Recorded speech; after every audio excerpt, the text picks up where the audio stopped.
Trump wants to cut HUD funding by 40%. And headlines are saying Section 8 is basically over. But as an investor, that does sound terrifying. However, before you start panicking, let me go ahead and tell you what's actually happening, what is just politics and fear-mongering, and why I'm still going into Section 8 rentals full force. This video is not about fear. This video is about facts, strategy, and helping you make smart decisions in a changing market. Hello everybody, I'm Joseph Khateri, realtor in the state of Virginia. I have helped hundreds invest in Section 8 rentals, and I offer one-on-one mentoring to make this happen. So let's get into this video. So this is what Trump's proposal actually says.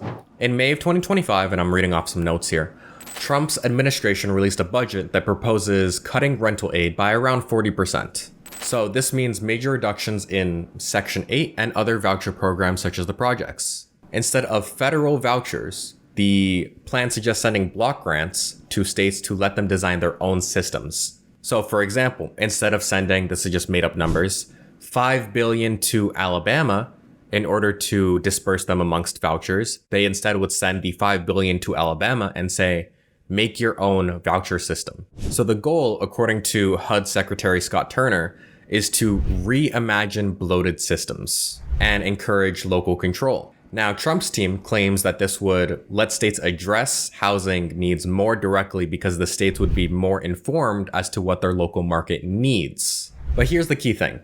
This is just a budget proposal. That's it. Congress, not the president, not Trump, decide what actually gets passed. So Republican and Democratic lawmakers alike have pushed back against deep HUD cuts before.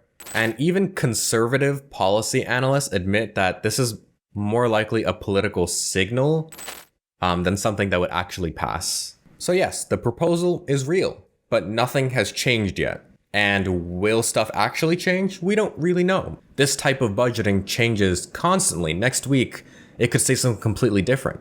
So what does this mean for you right now? I invest in Section 8, and I am not stopping. Why? Because Section 8 is still paying on-time rent. They're still paying every single month. And in every city I invest in, nothing has slowed down. So the proposal has not passed. And even if parts of it does, states will likely build their own voucher programs anyways. Homelessness doesn't suddenly disappear. You can't just ignore it, especially considering cost of living has skyrocketed recently. So here's what else you need to remember.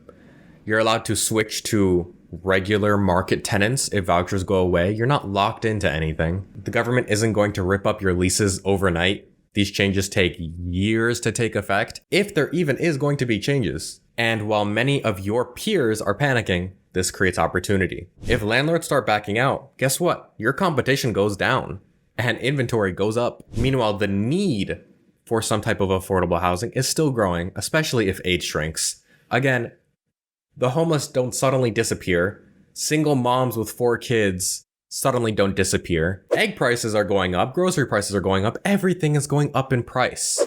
People need affordable housing now more than ever. So this is where smart investors come in, by being calm, flexible, and strategic. Okay. This video was originally supposed to come out, I believe, on the 15th, but now it's coming out today, on the 8th, and here's why. I am getting blown up in the comments of my other videos and on social media that I need to respond to this immediately because you guys are freaking out over 2 points that I mainly see. Number one, he's cutting funding by 40%. As I addressed in the video, this is just a proposal. We don't know if this is happening for sure, and even if Trump wants to do this, the Senate has to approve it. And number two, you guys seem to be freaking out over the rule that able-bodied humans are only allowed to stay for 2 years in Section 8. Again, this is just a proposal. It is not passed. Senate has to pass it. And in the past, they have not been very motivated to make changes about HUD on a drastic level. But let's just say that they do. And let's say that this portion of the bill gets passed. That just means you have better tenants to choose from. This is a good thing. Like, instead of Bob down the street who lied on his tax returns staying in the program, it's going to be the elderly, the disabled, those that legitimately need the housing and are going to be better tenants.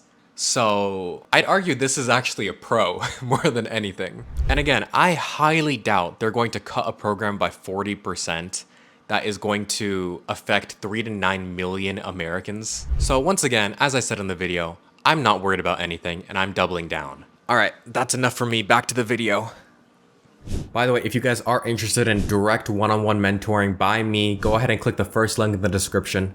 I don't take many students. I'm not gonna put 100 students into my program because then I wouldn't get time one-on-one with each of you. So yes, there is a limited amount of slots. So if you are interested, go ahead, click the first link in the description, book a free strategy call with my team to see if this program's a right fit for you. And while you're down there, go ahead and subscribe. I wanna try to get to 8,000 subscribers. Just saying. How could these HUD changes reshape the market? Is this a threat? Is this a buying opportunity? Well, let's look at what happens when you shake up the Section 8 system, all right? So if federal funds shrink, many landlords will back out. They'll sell their homes or they'll swap them for regular tenants. Meaning, more tenants will be applying to fewer available units on the market, which means demand goes up, supply goes down. That's basic economics. Now, combine that with this. Most renters who use vouchers still need housing and they'll be looking for alternatives. And that means more people are competing for affordable units, even if vouchers get replaced by some type of other state program. What does this create then? It creates longer wait lists, fewer vacancies, more bargaining power for landlords who own decent, clean, and affordable homes. And if a lot of landlords start panic selling, well, you're going to see discounted properties hit the market. It's no longer going to be hunting foreclosures or auctions to get these crazy cheap deals. It's just going to be on Zillow. So that's your moment, especially if you've been underwriting your deals carefully from day one. What should you do this very second? What steps can you take today to protect yourself or grow your portfolio? Well, number one, underwrite your deals to work with or without Section 8. Make sure your cash flow is solid. Make sure that even if your tenant swaps out for a regular tenant, you're not going to be losing your ROI. Run conservative numbers like I do. Don't bank on these top dollar rents. Number two, stick to solid markets with strong housing authorities. Some cities already run great programs. They're the more likely to survive or adapt. And avoid places with known delays, avoid places with known corruption or shrinking demand. Number three, you want to build relationships with the local public housing authority. So if power shifts to the state level, then guess what? Your connections are going to be gold. Now, I'm not saying you have to be besties with them, but I am saying that if they're hosting some type of seminars, some types of trainings, attend them. And when it's finally ready to get into the HUD program, you already have a house sitting there, maybe bring a box of donuts as well. 4, stay informed and stay calm. So budget proposals like this are designed to scare people. It makes them click on news headlines. In fact, you probably clicked on this video because you were a little bit scared, but that's part of the game. If you stay educated and make decisions based on data, not drama, then you'll win.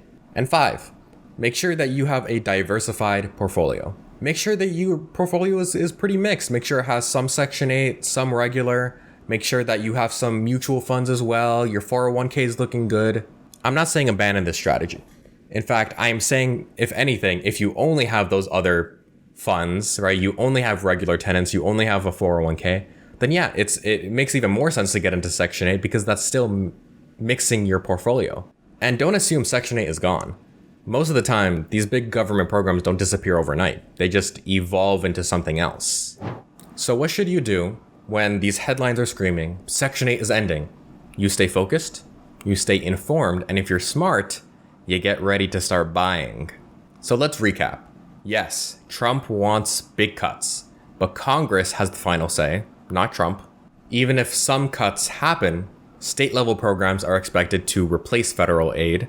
If landlords back out, demand for good housing will rise and shoot up.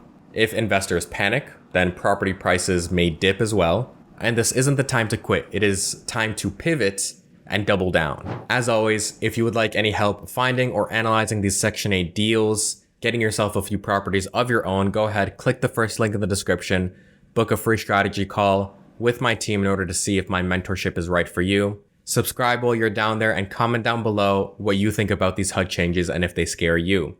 As always, I'm Joseph Khateri, realtor in the state of Virginia, and have a nice day.